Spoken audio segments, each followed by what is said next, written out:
Have you ever really looked at 19th century photographs, not casually scrolled past on your phone, but actually stopped and examined them with critical awareness? Do it right now. Google Nevsky Prospect 1850s or Paris Streets 1860s. Look at what you see. Magnificent palaces, granite columns polished to mirror shine, mathematical precision in every arch, every window, every decorative element, facades that modern architects study in reverence, calling them masterpieces of human genius. Now look down. Look at the street level. Mud. Ankle-deep, impassable mud. Wooden planks thrown across puddles like primitive bridges. Horse manure everywhere. Open sewage flowing in gutters. And people, dressed in patched coats and crude boots, standing in this filth, looking up at the palaces like confused tourists who stumbled into someone else's city. Stop right there. Ask yourself one simple question that will shatter everything you were taught. Why do the greatest architects in history live worse than modern homeless people? Do you seriously believe the minds capable of calculating load-bearing arches spanning 30 meters couldn't figure out basic street paving? That engineers who achieved mirror-polished granite surfaces were defeated by the challenge of sewage systems? Does this make any sense to you? It's like finding a Ferrari parked in a cave, surrounded by people who've never seen a wheel, and they're trying to convince you they invented the Ferrari with stone hammers in their spare time while living in the cave. This cognitive dissonance, this violent clash between the magnificence of the architecture and the primitiveness of the inhabitants is not an accident. It's evidence. We've been lied to our entire lives. These people didn't build these palaces. They're squatting in them. They inherited something they don't understand, something they can't replicate, something that towers above them like an alien artifact. And when you actually calculate, when you turn on basic mathematics and engineering logic, the official story doesn't just crack, it collapses into dust. Wait until we count how much it would actually take to construct just one of these buildings. Wait until we examine who lived in them and how. Wait until we look at what's literally buried beneath the streets, because the deeper you dig, the clearer it becomes. The 19th century wasn't an age of construction. It was an age of salvage. Let's zoom into one specific photograph. Paris Opera House, 1875. High resolution. You can find it in any archive. Look up first. See those columns flanking the entrance? Each one is a single piece of granite weighing 40 tons. Perfect cylindrical geometry. The surface is polished to mirror quality. You can see the reflection of clouds in the stone. The capitals are carved with such precision that the curves flow like frozen water. Now look down. The street is unpaved mud. Wooden planks are thrown across puddles so pedestrians can cross without sinking to their knees. Horse manure is piled against the very foundation of this architectural masterpiece. The people in the photograph, men in patched coats, women in crude boots, are navigating this swamp with the caution of refugees crossing a minefield. Here's the question historians refuse to answer. If you can polish granite to mirror quality, why can't you pave a street? If you possess the mathematical genius to calculate structural loads for arches spanning 20 meters, why are you defeated by basic drainage?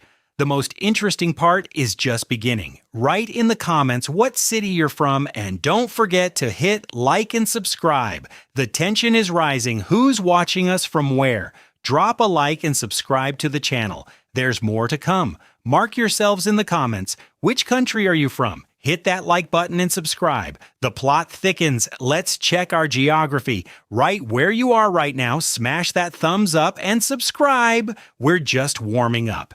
Tell us where are you watching from. Support the video with a like and hit that subscribe button. The climax is near. Share what corner of the world you're in right now. Drop a like and make sure to subscribe. Things are developing rapidly. Write your city in the chat. Slam that like and hit subscribe so you don't get lost. All the juiciest stuff is ahead. Let's get acquainted. Who's from where? Hit like and subscribe right now. The intrigue is building. right where you're watching this episode from and reward us with a like and subscription. Emotions are off the charts. Quickly write what city you're from, drop a fat like, and subscribe to the channel. If you can carve stone with the precision of a jeweler cutting diamonds, why do you defecate in buckets? Do you feel the dissonance? It's screaming at you from every photograph. We're told these are the same people. The master architects, the visionary builders, the titans of the Industrial Revolution. Really, it's like finding a neurosurgeon who performs flawless brain operations but lives in a tent and can't figure out how to dig a latrine. The skills don't match. The knowledge doesn't transfer. Something is fundamentally wrong with this picture. Look at the contrast. Gold leaf on ceiling 6 meters high, and typhoid in the streets, Baroque stucco molding with millimeter precision, and open sewage flowing past the front doors, mathematical perfection frozen in stone, and illiteracy frozen in flesh. Either these people were schizophrenic geniuses capable of engineering miracles but utterly incompetent at basic survival, or they inherited something they didn't build. There's no third option. The buildings say, quote, 3, the inhabitants say, quote, 4. Both exist in the same photograph, in the same moment, in the same city. One of these things is a lie, and I can prove which one because when you actually calculate what it takes to create just a single element of these structures, the official story doesn't just crack, it explodes. But first, we need to talk about weight, specifically 600 tons of it, lifted into the sky with ropes. Let's turn on the calculator and do what historians desperately avoid: actual math. Take the Alexander Column in St. Petersburg, standing in Palace Square since 1834. You can verify every detail I'm about to tell you. 600 tons, solid red granite, one continuous piece, no joints, no segments, no assembly, 47 meters tall, including the base. Official story: lifted into position using ropes, pulleys, and manual labor in 1832. Sounds impressive until you start counting. To lift 600 tons vertically, you need force exceeding 600 tons. Basic physics. Let's be generous and assume each worker can sustain a pull of 50 kilograms. That's optimistic for manual rope work over extended periods. 600 tons equals 600,000 kilograms. Divide by 50 kilograms per person, 12,000 men. Pulling simultaneously. Now here's where it gets interesting. 12,000 men cannot stand in the same spot. Each needs roughly 1 square meter of space to operate effectively. That's 12,000 square meters, a square 110 meters on each side. But ropes don't work in straight lines when you're lifting vertically. They need angles, pulleys, leverage points. The further from the center, the less efficient the force transfer. You'd need perhaps 15,000 men to compensate for mechanical losses. Where are these 15,000 men in the historical accounts? Where did they stand? How were they coordinated without radio communication? And the ropes. Have you ever seen rope that can handle this load? Each rope would need to be thicker than a human torso to avoid snapping. Where are these ropes in museums? Where's the documentation of their manufacture? But wait, it gets worse.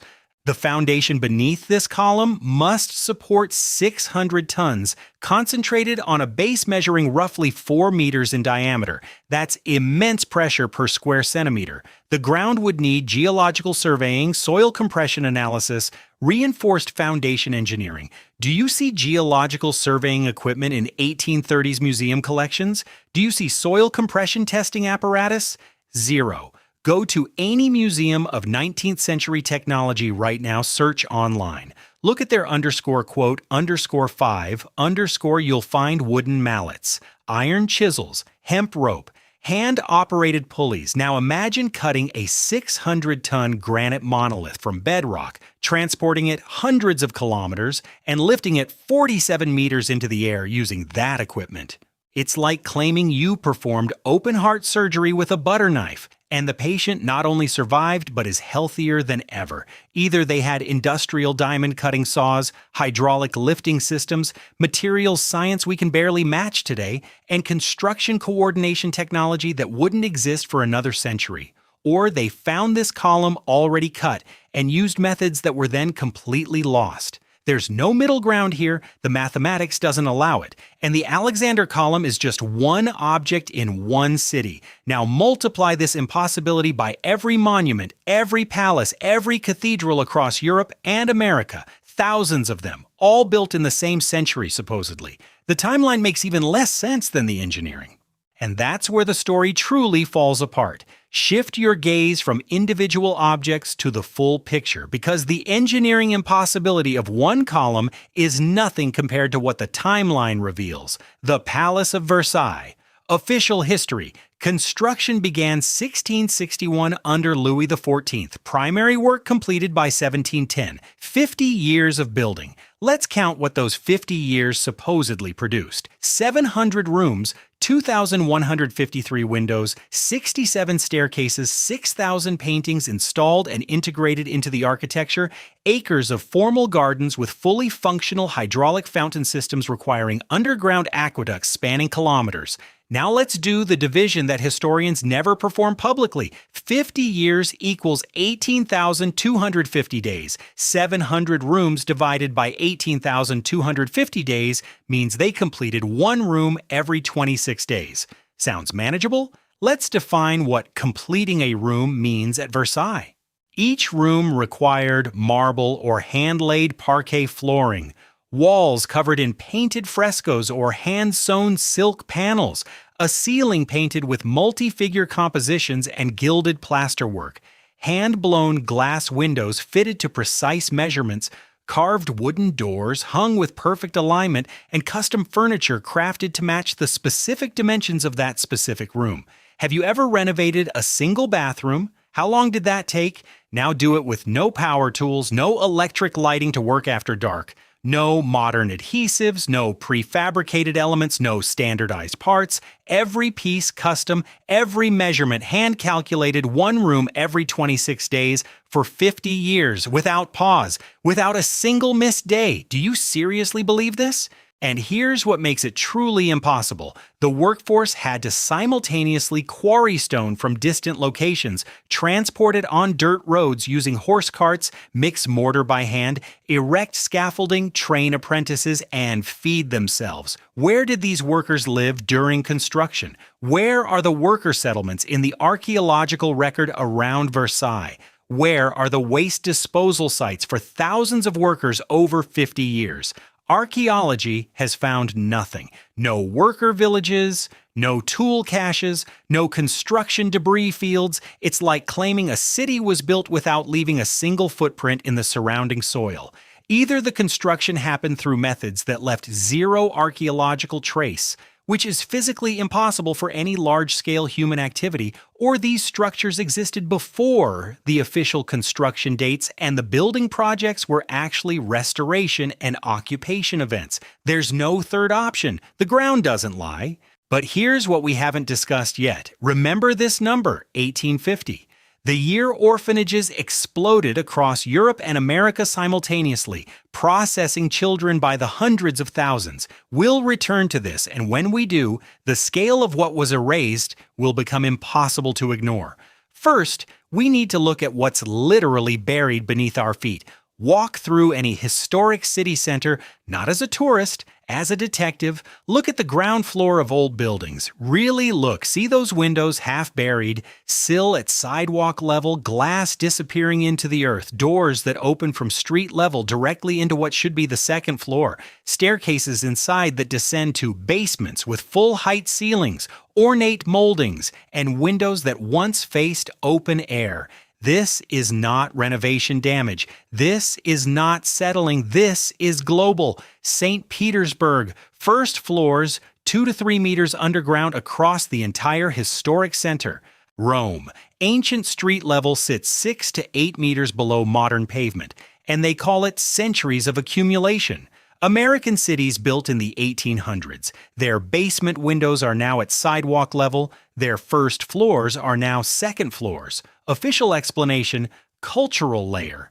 Centuries of garbage, debris, and organic material slowly raising street level. Let's turn on the calculator and test this explanation. Archaeological standard for organic debris accumulation in inhabited areas, approximately 1 centimeter per decade.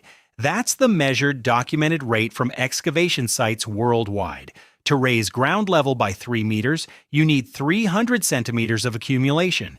At 1 centimeter per decade, that requires 3,000 years. But these buildings are officially 150 to 200 years old. So either these cities accumulated 3,000 years of debris in 150 years, which is 20 times the physically possible rate, or something else raised the ground level, something rapid.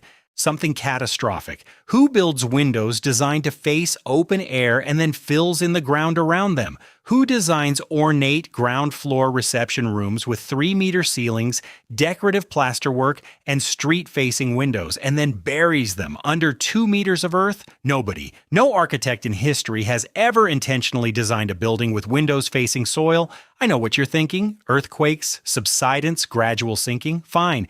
But sinking buildings crack, tilt, and collapse. These structures are level, perfectly preserved, just lower than the surrounding ground. It's like finding a luxury apartment building where someone poured concrete up to the second floor around the outside. But the building itself is pristine, undamaged, structurally perfect. The only explanation that fits the physical evidence: a rapid deposition event. A layer of material, mud, clay, sediment, deposited across entire cities not over centuries but over days or weeks. Either the ground rose catastrophically around intact standing structures, or we're living in a world that experienced something so devastating, so total, that it buried an entire civilization under meters of earth. There's no comfortable middle ground here. And when you zoom out from individual cities and look at where this layer is thickest across the entire planet, a pattern emerges, a pattern that connects to those missing adults, those hundreds of thousands of orphans, that impossible population explosion. The pieces are starting to fit together. Now let's return to that number I asked you to hold, 1,850. Because what happened to human population around this date doesn't just challenge the official story, it demolishes it entirely. Here is a verifiable fact. In 1854, Charles Loring Brace launched the Children's Aid Society in New York City. Within decades, his organization alone shipped over 200,000 parentless children westward on what history calls the underscore quote, underscore 13 underscore 200,000 children from one city in one country. Simultaneously, not decades later, not gradually, simultaneously, identical institutions appeared across the entire Western world. London's Barnardo's Homes, founded 1867. Moscow's Imperial Orphanage Network, massively expanded 1860s. Paris, Berlin, Vienna, all reporting the same explosion of parentless children in the same narrow window of years. This is not a coincidence. Coincidences don't cross oceans. Now let's apply basic logic. The official explanation: urban poverty and industrialization separated families. But poverty doesn't make parents vanish. Poor families throughout all of human history stayed together precisely because children were economic assets, extra hands, future caregivers. Poverty creates crowded families, not orphans. So where did the parents go? We're told disease, workplace accidents, general hardship. Fine, let's count. New York's population in 1850 was roughly 500,000 people. If we apply the most catastrophic historical mortality rates ever recorded, the Black Death, which eliminated 30 to 60% of Europe, we get 150,000 to 300,000 casualties in New York alone. But the Black Death left mass graves, archaeological evidence, documented parish records of the perished. Where are the mass graves of the 1850s? Where are the death records explaining 200,000 parentless children from a single American city? They don't exist. I know what you're thinking. Record keeping was poor in the 1850s. Convenient answer. Except census records, property records, and tax documentation from this exact period are remarkably detailed. They tracked property ownership meticulously. They just somehow lost track of hundreds of thousands of dead adults. It's like a hotel with 500 rooms suddenly full of children. But the check-in records show no adults ever arrived, and the checkout records show no adults ever left. Either a catastrophic event eliminated adults across the Western world while leaving children alive, which points to something extraordinarily specific and targeted, or these children were the first generation of a replacement population deliberately brought into a world that had been recently emptied. There's no third explanation that fits the numbers. Hold this thought, because the population graphs of the following decades show something biologically impossible that connects directly to these orphans. But first, we need to talk about what the buildings themselves actually were. Because they weren't just architecture. The orphan crisis is disturbing, but what the population graphs show in the decades immediately following is biologically impossible, and the mathematics is the enemy of fake history. Open any historical population chart. Look at Europe and North America from 1850 to 1900. See that curve? It doesn't rise gradually. It doesn't climb steadily. It goes nearly vertical. Here are the numbers. Global population in 1800, approximately 1 billion people. By 1900, 1.6 billion. That's 60% growth in a century. Manageable on paper until you look at where that growth happened. The United States in 1800, 5.3 million people. By 1900, 76 million people. That is a 1,300% increase in 1 century. 14 times the population in 100 years. Let's test this against biology. Human reproduction has hard limits. Under optimal historical conditions, no major conflict, adequate food, stable society, a population can realistically double every 50 to 70 years. That's the documented ceiling from every pre-industrial society ever studied.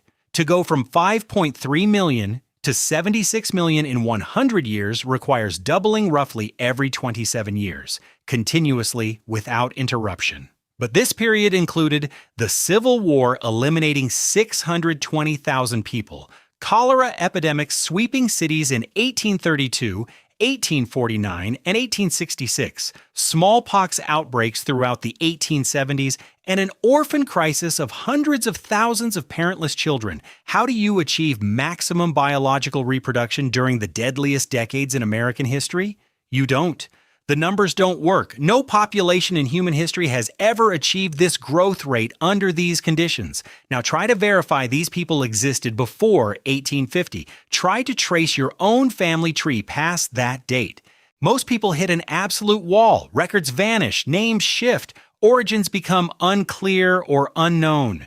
Genealogists call it the 1850 barrier and shrug. I call it evidence. It's like a spreadsheet where all the cells before row 1850 are empty, and then suddenly, fully formed entries appear by the millions, complete with names, addresses, and occupations, but zero traceable history before that moment.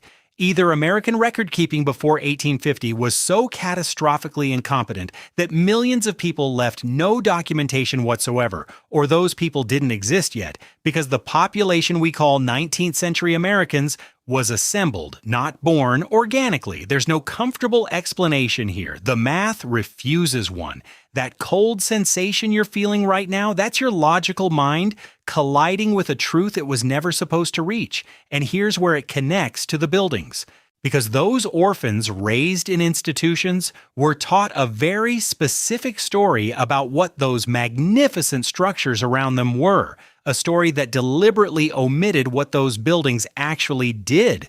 Look at every cathedral ever built, not as a worshiper, not as a tourist, as an engineer. Strip away the religious narrative for 60 seconds and examine the physical elements with fresh eyes. Every single one has a dome of perfect parabolic geometry positioned at the structure's highest interior point, gold plating or gilding on exterior surfaces, the metal with the highest electrical conductivity after silver, a spire or cross at the absolute apex, always the tallest point for kilometers in every direction, vaulted interior chambers creating precise acoustic resonance, and thick stone walls with specific mineral compositions that happen to exhibit piezoelectric properties under pressure. Now ask yourself, if you wanted to design a system to harvest atmospheric electrical charge, amplify it, and distribute it, what would you build? a tall conductor at the highest point to capture charge differential between ground and atmosphere, a resonant chamber to stabilize and amplify the collected energy, conductive surface coatings to minimize resistance losses, directional distribution elements radiating outward from the central structure. You would build exactly what we call a cathedral. Official science explains these elements as, quote, 17. The dome represents heaven. The spire points toward God. The gold is devotional offering. The acoustics create spiritual atmosphere. Sounds beautiful, also completely unfalsifiable, which is exactly the point. I know what you're thinking, this is a stretch. Fine. Let's look at what the 19th century survivors actually did to these structures when they moved in.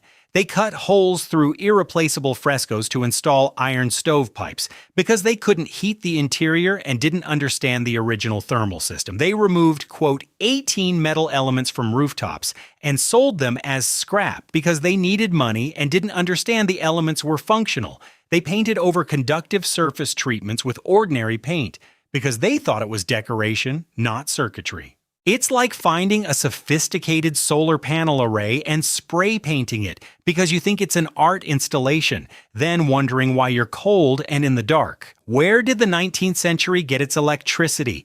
Official answer: they didn't have widespread electricity until Edison's grid in the 1880s. But wait, telegraph systems spanned continents by 1850. Electroplating factories operated in the 1840s. Electrical experiments filled university halls by the 1830s. Electricity existed. The question is where it came from before coal power stations. Either there was a hidden fossil fuel infrastructure of impossible scale that left zero archaeological evidence, or the buildings themselves were the power infrastructure and someone turned off the switch. There's no third option, and the World's Fairs of the late 1800s prove it, because what they demonstrated and then deliberately destroyed was the last visible remnant of that system. Here's where all the threads converge. Pay close attention, because this is where the cover-up stops being theoretical and becomes documented, photographed, and provably deliberate. The 1893 Chicago World's Fair. Look up the photographs. They're everywhere, fully accessible. What you see is a complete city of neoclassical palaces covering 600 acres along Lake Michigan, massive colonnaded structures with full interior finishing, working electrical systems illuminating the grounds. This is 1893, remember, when most American cities had no electrical grid whatsoever. Functional fountains, railway connections, intricate sculptural programs requiring years of skilled craft. Official story: built in 2 years from scratch using plaster and timber framing, demolished 6 months after opening. Let's count what quote 19 actually means. 600 acres of developed structures. That's 2.4 million square meters of built environment. 730 days of construction. That equals 3,287 square meters of completed, finished, electrically wired, plumbing-equipped building produced every single day. For comparison, a modern construction crew with power tools, prefabricated elements, and computer-aided design completes roughly 500 square meters of finished commercial space per day under optimal conditions. They want us to believe 1893 workers with horse-drawn carts achieved 6 times the productivity of modern construction with plaster in Chicago winters. Do you seriously believe this? Now search for construction progress photographs of the 1893 fair, not finished views, construction photos showing scaffolding, workers, material staging, foundation work. They barely exist. For a 2-year construction project employing supposedly tens of thousands of workers across 600 acres, the photographic record of the building process is essentially zero. Then search for demolition photographs. A 600-acre city of structures demolished in months. Where is the debris? Where are the photographs of facades coming down, rubble being carted away, foundations being broken up? Nothing.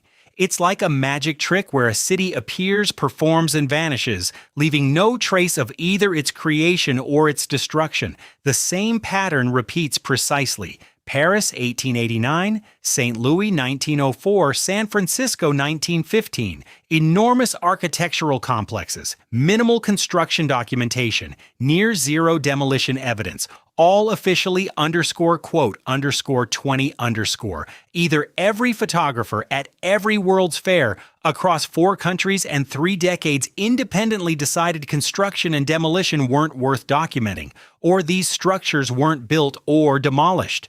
They were found. Then, after study and public display, they were destroyed to eliminate evidence. This is not salvage. This is not neglect. This is systematic erasure. And now, remember the orphans from Part 6 and the missing adults? Now we can close that loop. Because the same forces orchestrating the demolition of these structures were simultaneously managing the population that would never be allowed to ask what they actually were. The wars of the 19th century weren't political conflicts, they were cleanup operations.